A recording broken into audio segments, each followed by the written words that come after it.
Hey, how's it going, everyone? This is Thomas, and welcome to the Post Race Inspection Podcast. This is episode 3. I'm here in a very cloudy, very snowy Cincinnati, Ohio. It's been miserable the last week or so up here. I'm actually going to be moving down to Georgia in a couple of weeks, so uploads are going to be a little bit sporadic. That's why I missed the last 2 weeks, is because I was actually down in Georgia for the holidays. So apologies for that hiatus, but I guess let's just hop right into it. Today I'm going to talk about NASCAR because it's in session. They had their first week of the trial. Jeff Gluck and Jordan Bianchi were just godsends for this because they were there all 5 days and they had hour and a half, 2 hour long podcast episodes recapping after every single afternoon of the trial. A lot of my info is from there. I gathered some other articles like Front Stretch and Sportskeeda, and I wrote a little summary article that I'll be reading through for you guys, just to paint paint the picture of what happened with each witness that was called to the stand to be cross-examined or to give a statement. And we're going to summarize those characters and how the impact that they had on the jury, on the reporters. And then after that, I'm going to kind of do a little summary as to what I think, who I think has the high ground, now that we're not necessarily halfway through the trial. I think this trial is going to go 3 weeks at least. We're in for a doozy. But yeah, after that, we're gonna kind of talk a little bit about not necessarily NASCAR stuff because Formula One wrapped up their championship this morning, and there's a lot of jubilance with that crowd. And V8 Supercars also wrapped up their championship a couple of weeks ago, and there's a lot of discontent. A very polarizing championship weekend for them as well. So we're going to talk about that. But before we get into it, before we get into the trial talk, the summary, just go ahead, leave a like on this video, subscribe, please. It's completely free. It does nothing but help out me, and I want this community to grow. Thanks for watching, by the way. So I guess with that, let's just get right into it. So Monday started off. Denny Hamlin was called to the stand. Um, well, before we do that, let me give a little background. So NASCAR, as it's being nicknamed, is it's a little summary or a little descriptor of a name for the antitrust lawsuit between NASCAR and 2311 and Front Row Motorsport sports. So what is going on there? Basically, NASCAR gave the teams a 8 hour notice to sign the newest charter agreement a couple of years ago, and 2311 and Front Row Motorsports were holdouts, and because all the other teams ended up signing under duress, really, there was no other option for 2311 Front Row Motorsports, um, other than starting this lawsuit. So I guess with that, without another half hour explaining all that's gone on so far, you guys are here for the trial. Um, let's talk about Denny Hamlin, one of the plaintiffs. He is the co-owner of 2311 Racing, and he was the first one to take the stand on Monday. So it started off. This started the trial off on kind of a emotionally charged tone because Hamlin is a passionate guy. So Hamlin was the first witness, and he gave a highly emotional account, openly weeping while discussing his father's sacrifices to fund his early career, an effort to connect with the jury on the theme of legacy and passion being destroyed by the current financial model, according to him. Now, he was cross-examined. NASCAR's attorneys challenged Hamlin by introducing a 2020 pitch deck that he used to convince Michael Jordan to start 2311 racing with him. The slide deck touted the guaranteed revenue of the charter system and the expected 40% cost savings from the new next-gen car. So Hamlin's defense for this was he stated he believed NASCAR's claims about the next-gen car at the time, like everyone did, and was merely regurgitating what the sanctioning body had told everyone. So he also pointed out that 2311 is not a monopoly when challenged about his team's contracts by NASCAR's lawyers. He delivered the line, "We're not a monopoly like you." So, kind of it's a good burn, it's a good like backhand, but it's really true. So when a driver leaves a team, but they want to keep racing in premier level stock car racing, which is what this trial is about,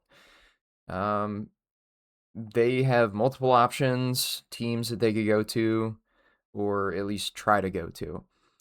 When a race team wants to leave NASCAR, but wants to keep racing in premier level stock car racing, they have no other options except to just leave the sport altogether and fold, or just stay in the sport. And I guess the overall perception for Hamlin's testimony is NASCAR tried to paint him as some sort of inconsistent narrator, but nonetheless, I don't think that it was really effective. I feel like it may have been effective to some. I don't think it was effective personally, but nonetheless, NASCAR did not start the trial strongly with that strategy, because Hamlin established a human connection, and really established the theory of the financial pain that the teams face. Now, the second man that I'm going to talk about is Bob Jenkins. He's the owner of Front Row Motorsports. So he is primarily in this for the key financial. He's in there keyly for the financial conflict, because not a lot of NASCAR teams actually turn profits. Not a lot of, even less teams turn profits year over year. Bob Jenkins, he's been in the sport since 2004 and has never turned a profit. The only way that he's turned a profit is, or the only way that he's been able to keep the race team afloat is with his outside businesses. So 2311, they have turned a profit some years, they haven't others. But, they're backed by Michael Jordan. Like, Michael Jordan has money, of course. Not a lot of other teams are as fortunate as these guys, because there's been 20 full-time NASCAR Cup Series teams that have completely folded and shuttered operations since 2016 when the charter system was formed. So that's keyly what Bob Jenkins is in this for. So Jenkins testified that it costs roughly $20 million per car to operate, but with the financial documents being revealed, NASCAR's cross-examination countered this with Front Row Motorsports' own financial documents, which showed that the most the team ever spent on a single Cup car was closer to about $14 million per car. I think it was last year or 2 years ago. Now, NASCAR's lawyer also introduced an email from 2021 where Jenkins himself imposed a short negotiation deadline on Denny Hamlin during an attempted charter sale. Bob was actually planning on kind of merging 2311 racing, kind of assimilating Front Row Motorsports into 2311 Racing and becoming a minority stakeholder in the race team. So this was presented to suggest that the teams also use the same high pressure duress tactics that they're now criticizing NASCAR for. Now, this kind of fell flat as well, like their cross exam on Denny, because like I said, if 2311 wants to buy a charter, they have multiple options to go, to go search one out, to go buy one. If any of the teams want to get out of the sport, they can't go anywhere. It's NASCAR or nothing.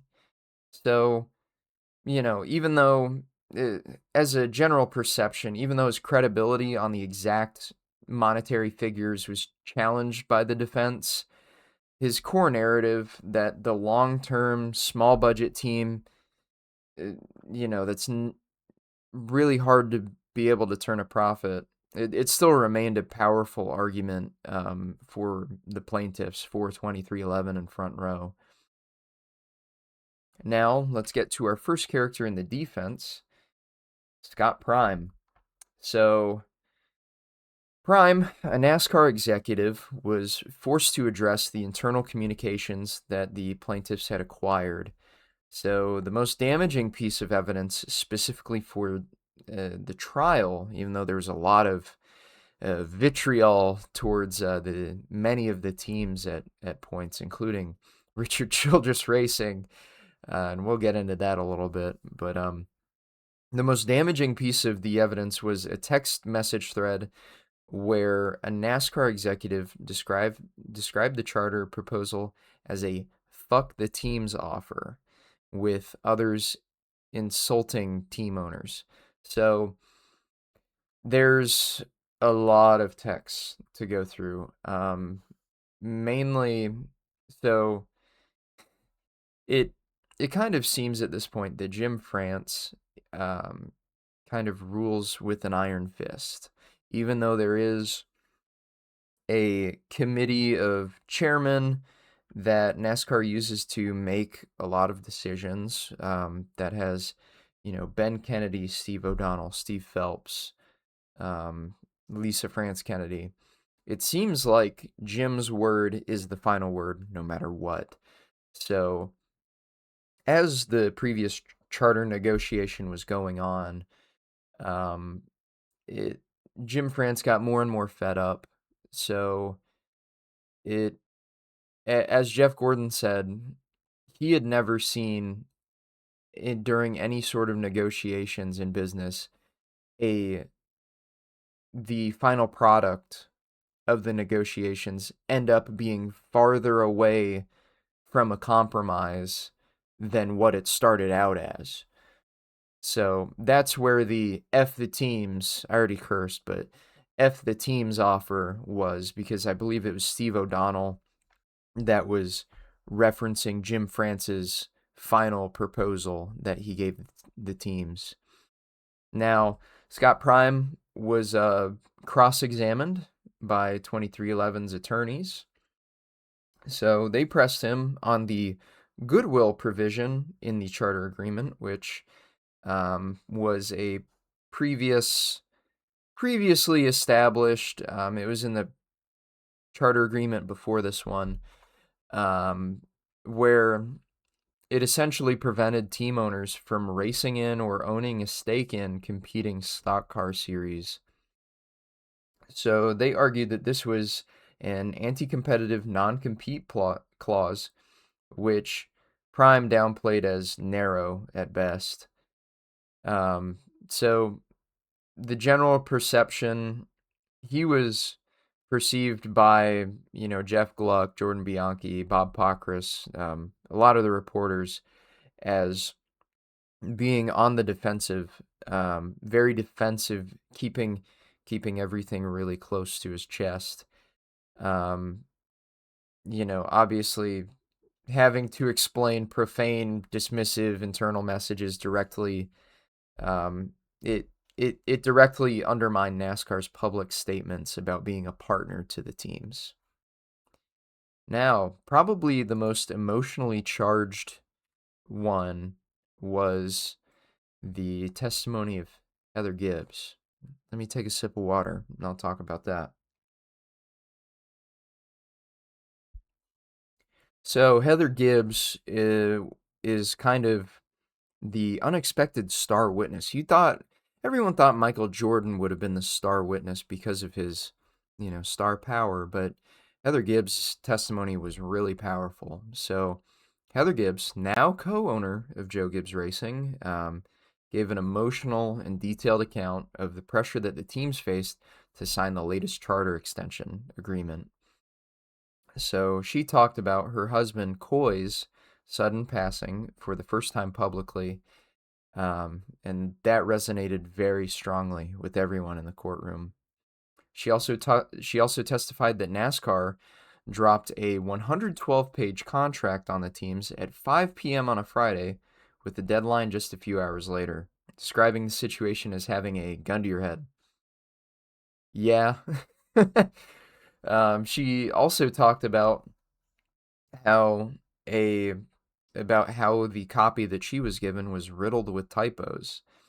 So, obviously it was not only the teams that had to sign it under duress, but it seems like NASCAR, to give this ultimatum to the teams, they kind of wrote it under duress. But regardless, she also recounted that her father-in-law, Joe, owner of Joe Gibbs Racing, called NASCAR chairman Jim France to plead for more time, to which France allegedly responded, "I'm done with the conversation.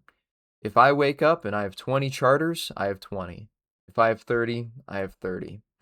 So this quote, suggesting Jim France was indifferent to losing teams, was one of the most explosive quotes of the week, and a, a major, major win for the plaintiff's narrative of NASCAR being an abusive monopoly over the teams. So it was perceived as being highly impactful. Her testimony. It provided a lot of emotional weight that did a really good job at winning over the jury and public opinion, and the specific and damning details of the alleged coercion. It's it coming into week 2. It's NASCAR is a really hard uphill battle. So, all right, the fifth person is Steve O'Donnell, our favorite little NASCAR president.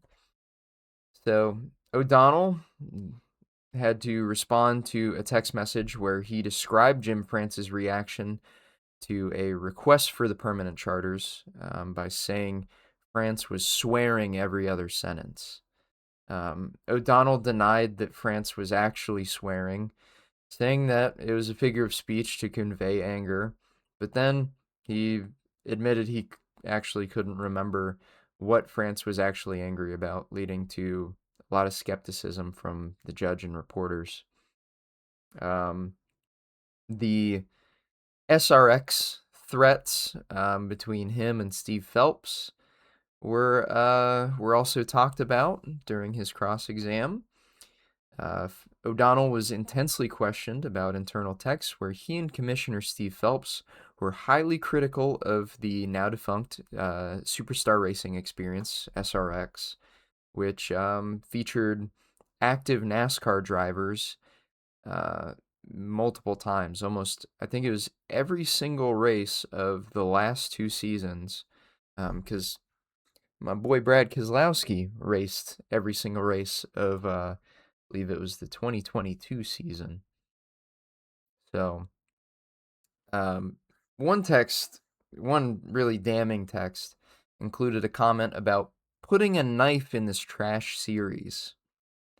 O'Donnell admitted NASCAR did view SRX as a threat, particularly after Chase Elliott raced there with his sponsor, his primary sponsor, Napa, and a stylized number 9. Um, you can go Google Chase Elliott SRX.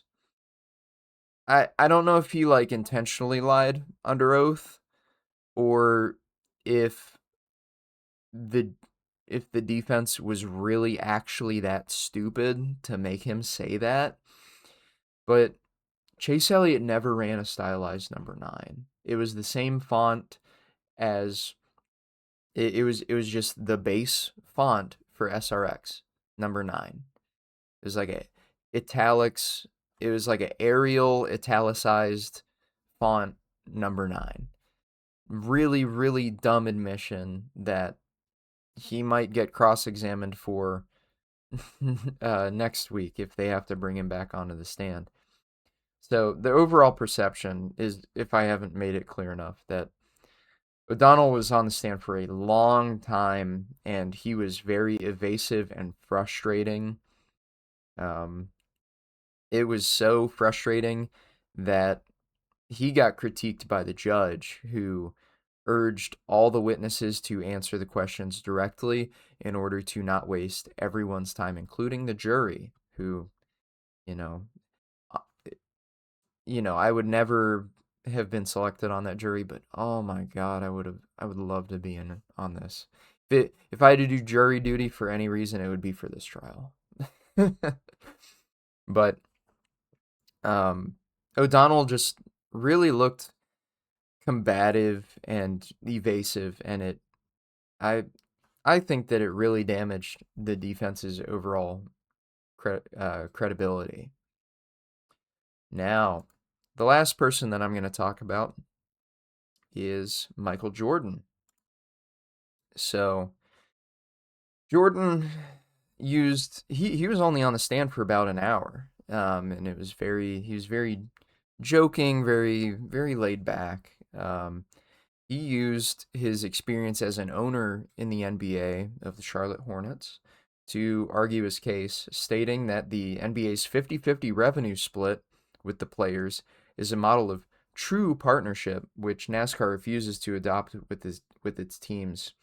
In fact, they used in trial as evidence, or one of the exhibits that they used for comparison is the revenue split between all of the major sports in the U.S.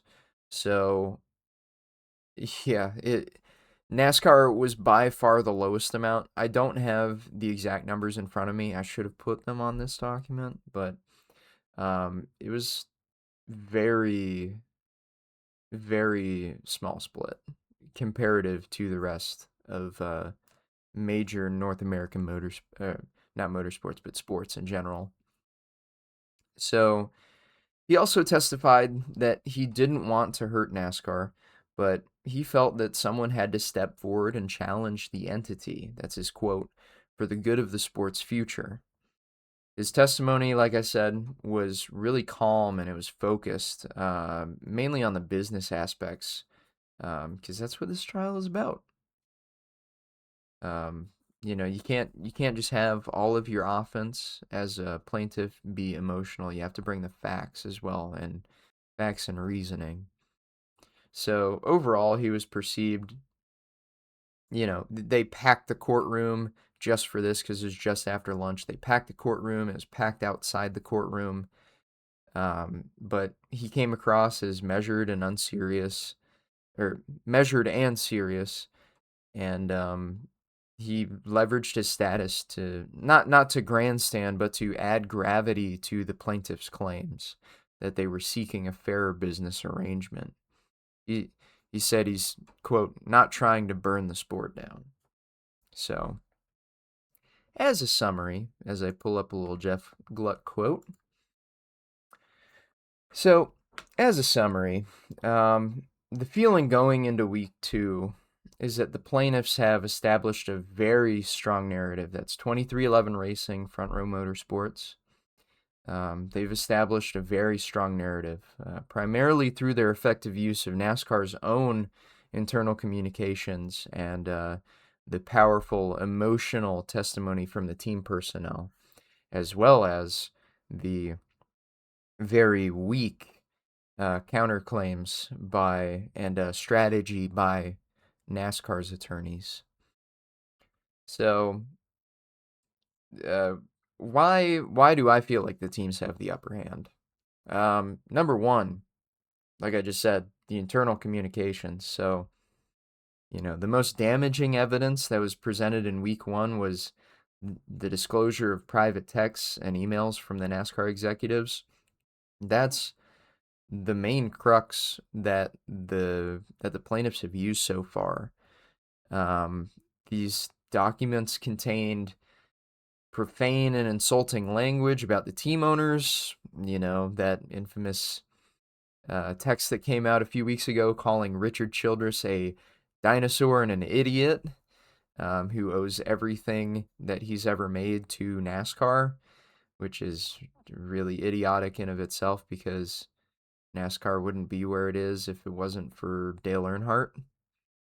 And Dale Earnhardt is still probably the most popular driver in NASCAR's history. And who did he drive for? Oh, wait, Richard Childress. So, yeah. It also included a specific text calling the charter proposal, the F the teams offer. And there were also those texts about trying to kill or put a knife in the trash SRX Racing Series, which I forgot to kind of write about it, but I'm just now remembering. The SRX Series, Steve O'Donnell quoted himself saying that it was like that they were pretty scared at one point that the SRX series looked too similar, similar to NASCAR, because there were active NASCAR drivers and retired NASCAR drivers in it, using word marks, number marks similar to what they have now. They were on no level. Like, the SRX did everything that they could to differentiate themselves from NASCAR. NASCAR owns all the tracks. Like, they own all the tracks that anyone could consider, if you raced at them, to be a competitor to NASCAR. Like, they own all the mile and a halves. They own all the super speedways. Really, if you were to be a direct competitor to NASCAR, you would have to, I mean, with those exclusivity deals that the track signed for, like, I think it's 2 years or 5 years or something like that, you wouldn't be able to race anywhere except for Martinsville and any of the road courses. Well, not even any of the road courses, because the Chicago Street Course is owned by NASCAR. The San Diego Street Course is owned by NASCAR. Charlotte Roval is owned by NASCAR. I mean, you would have like 4 tracks similar, and the SRX series actually approached different tracks, such as Bristol, trying to, see if they could get a bigger crowd in their last season, and NASCAR shut it down. So, yeah.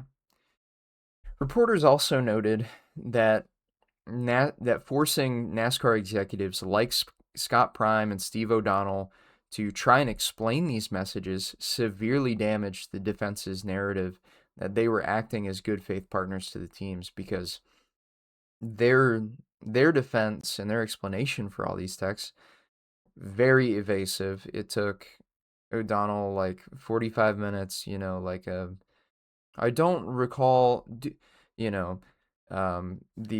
plaintiff attorney would say, do you, what did you text blah, blah, blah on whatever night? Do you remember what you said there? And O'Donnell was like, I do not recall. And then they'll show the text and say, you said blah, blah, blah on this night. what did you exactly mean by that? Can you explain what you meant?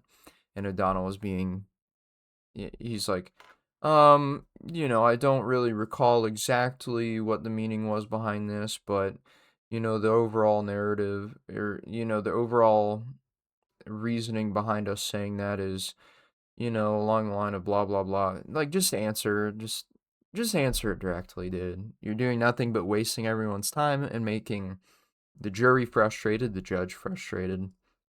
It's just, they're not doing a good job so far. Number two, why the teams have the upper hand. The emotional testimony, the battle for the jury's emotion and the public opinion's emotion. The teams definitely have the upper hand there. So the testimonies particularly from Hamlin and Heather Gibbs, was very explosive. So, just their dramatic, not necessarily dramatic, just explaining these dramatic events, like getting a 112-page legal document with 7 hours to sign it. It, you know, people, you don't have to be crazy to find that a little outrageous, a little unreasonable of an ask.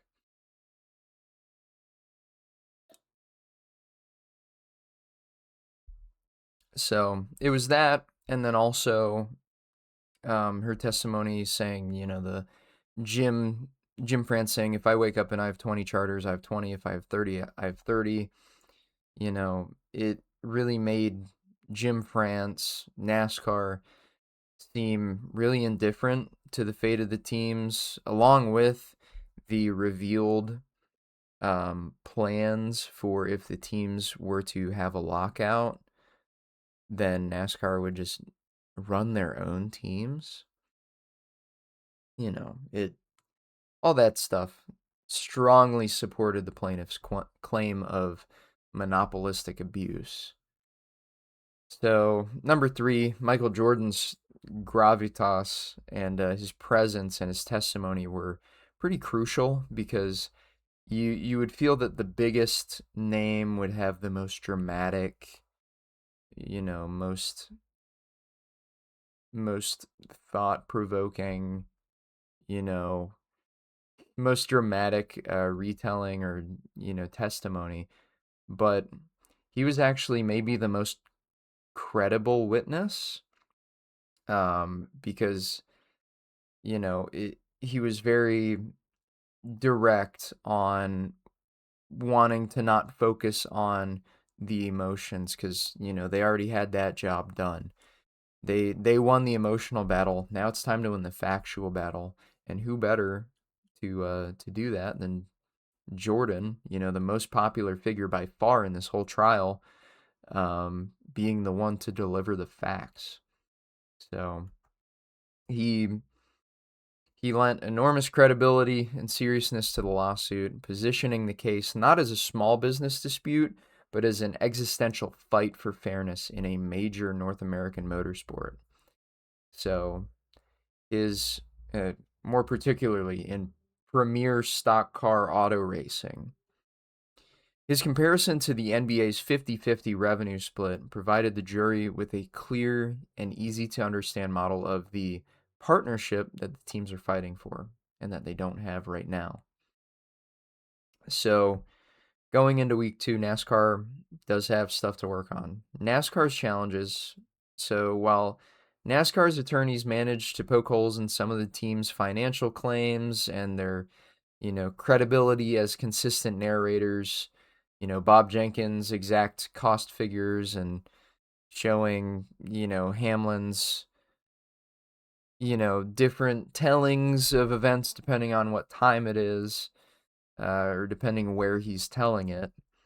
Those ones were really overshadowed by the damaging revelations about the internal conduct and the emotional weight of the coercion claims, pertaining to the last charter agreement.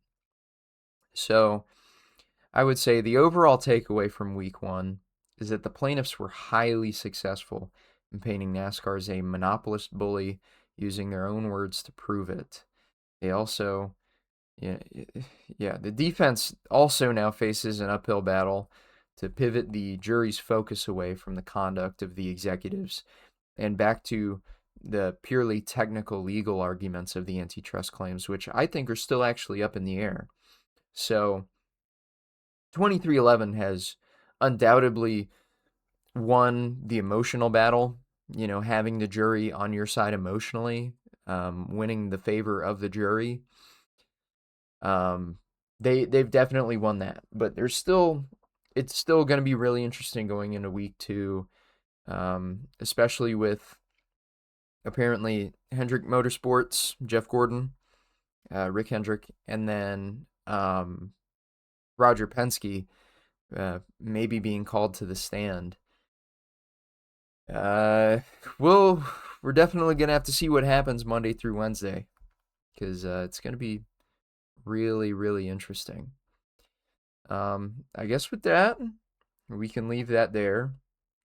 I hope you guys enjoyed that. I'm gonna make like a loose script like this for next week as well. It's gonna be interesting. But with that, that's part one done of this. Now we can get into the Formula One and V8 Supercars talk right now. But before we do that, I'm going to take a little water break.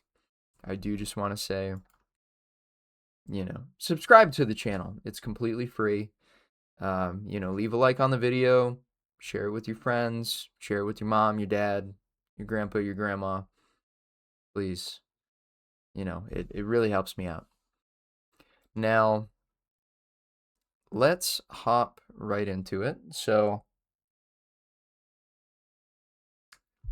2 weeks ago in Adelaide, Australia, the 2025 Australian V8 Supercars, or as it's known now, Supercars Championship ended, and it was very divisive. So, I think I talked about it in the previous episode, but this season was Supercars' first year with a playoff style knockout round format for their championship, because it used to be a full season championship, and it's called the finals if you want to learn more about it. But so Brock Feeney, who has not won a championship yet, he had an absolutely dominant year, like on a whole other level than what we're used to over in the United States. So even though they're racing kind of similar cars to what we're racing in NASCAR, and the teams are arguably as close, if not closer, in competition over there than they are here in the United States. Brock Feeney, hold on, let me, yeah, there we go. Brock Feeney finished third in the championship. Brock Feeney, 5,240 total points for the year out of 31 races. No, it's 34 races. Yeah, 34 races.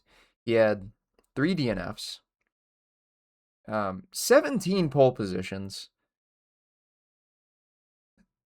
19 podiums, 13 wins, 6 second place finishes, and an average finish of 3.78 on the year. An average finish of 3.78 over 34 races. Unheard of for NASCAR standards. I think the highest average finish of a champion in recent history, at least in the playoff format, is like 8.1, and I think that was Kevin Harvick in the first year of the format. Correct me if I'm wrong there. Let's go to Chaz Mostert, my favorite Australian V8 Supercars driver, who won the championship. So, he had a total of 5,306 points. He had 100 more in this format than Brock Feeney. All right? Not even 60 points. Over the 34 race calendar, he had 4 race wins, respectable, 12 podiums, and only 1 pole. So, he also DNF'd 3 times. He had 3 second place finishes and 5 third place finishes. So, he won the championship. His average finish, I think, was 7th, or right around 7, his average finish.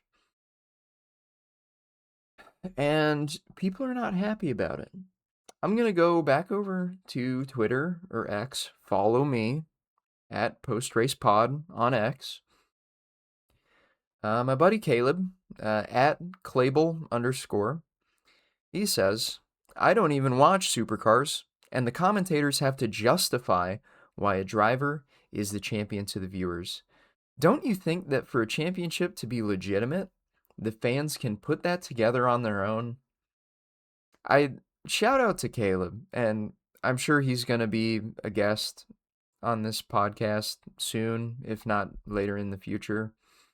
But that is so succinct and to the point. Thank you, Caleb, for that conciseness.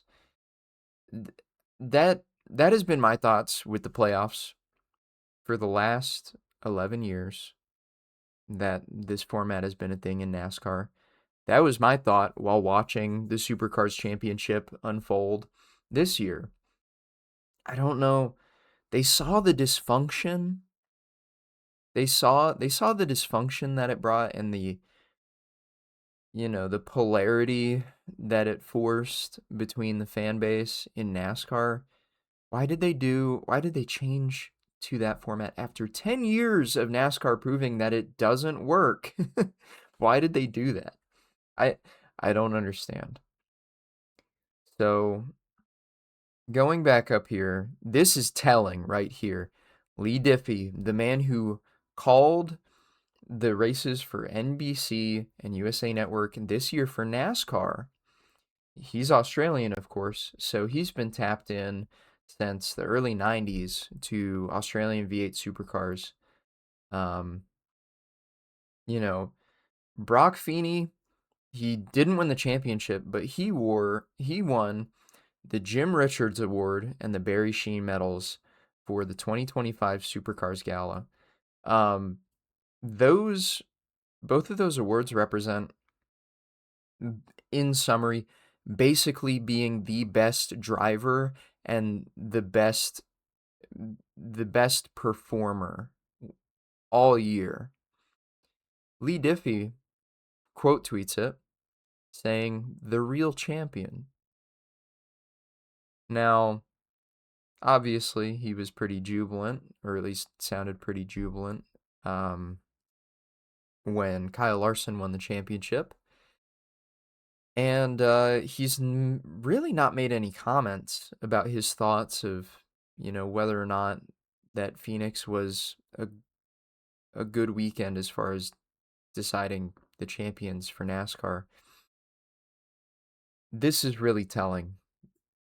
I'm sure, I'm not the biggest Lee Diffie fan because I know of some stuff that happened with him and a few people on the Supercross side of broadcasting, but this is really telling. Man. I guess we can just go into the quote tweets for this.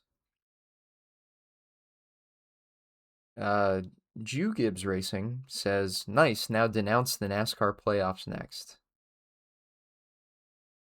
So you feel the format crowned an undeserving champion.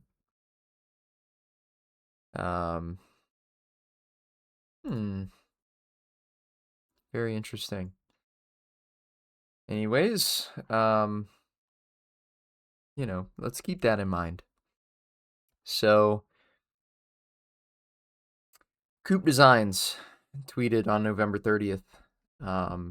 He quote tweeted, Formula One, 3 drivers, 1 world title. Do not miss this one. The championship decider happened for Formula One at Abu Dhabi this morning, my time. And between the top 3 drivers, it was 15 points or 16 points between the top 3 drivers. So going into this last round at Abu Dhabi, Lando Norris had a 12-point lead over Max Verstappen. And throughout this whole summer stretch, I think the widest gap between Max Verstappen and Lando Norris / Oscar Piastri was over 100 points. And keep in mind, the maximum amount of points that you can get in a Formula One race is 26. And that is if you win and you get the fastest lap. So they had almost a 4-whole race advantage, both of them, over Max Verstappen. Now, over the last 7 to 10 rounds or so, Max has turned on the afterburners. It was something to watch. I'm not even that much of an F1 fan, but it was something to watch. It was very tense the last 2 or 3 months. Just seeing, can he whittle more points down this weekend? McLaren had a double disqualification. It's within reach. Verstappen, if he wins Abu Dhabi, gets the fastest lap, or he doesn't even need the fastest lap. If Verstappen wins in Abu Dhabi, he's got the pole. He has the best chance to win. If he wins and Lando Norris finishes 4th or worst, then Norris loses the championship by 1 point. Now, Verstappen goes out and wins.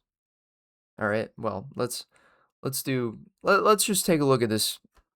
Let's just take a look at this Coupe Designs tweet, which I really like. Nah, this is stupid. What we actually need is manufactured points reset to force a winner to take all final race. Yeah. So Jeff Gluck, F1 title race goes down to the season finale next week with 3 drivers still eligible. Let's see. So, Lando Norris ends up finishing 3rd and winning the 2025 F1 Championship, Drivers' Championship, by 2 points over Max Verstappen.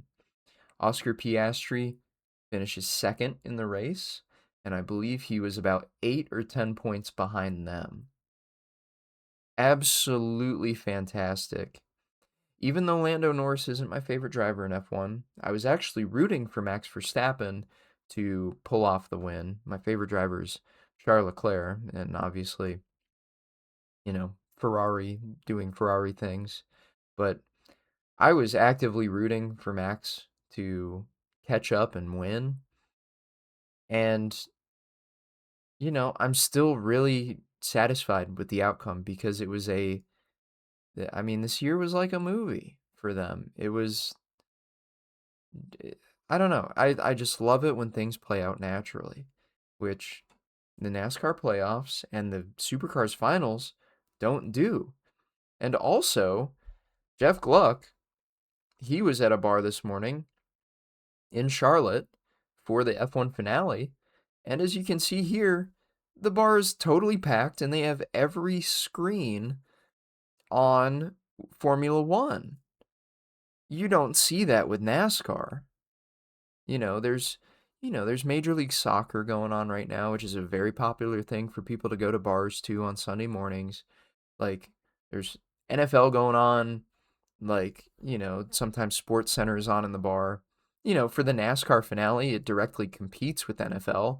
So you go to I'm sure some of you have gone to a bar during a NASCAR championship finale. I think I was in a restaurant that had a bar during one a couple of weeks ago or a couple of years ago, and there's maybe one TV that has the championship on for NASCAR, but you're not packing out a full bar like this for NASCAR. This is in Charlotte, the heart of NASCAR, the home field for NASCAR. They're packing out a bar, having every channel tuned to Formula One. Really telling. It's really telling. My boy Real Radman, Milad, he says, it's almost like everything that has happened this year tells a story, and the season finale is actually a culmination of the entire season. Your drivers are at the forefront of the sport and are marketed correctly. The racing is the focus. Shocking. Who'da thunk it? Shout out to Radman and Caleb. Just, they are so on point. So on point. Yeah. I'm really hoping that NASCAR goes back to a full season format next year. It it's just, man, I if they use the same format out of spite, I man. Nightmare. Nightmare. I guess we can finish off this episode because we're at 50 minutes right now. Guess we can finish off with a couple of memes pertaining to the lawsuit.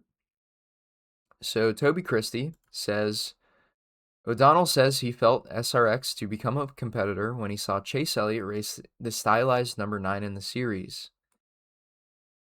NRF Productions replies, Steve O'Donnell says he felt the Piston Cup became a competitor when he saw Dale Earnhardt Jr. race the stylized number 8 in the series.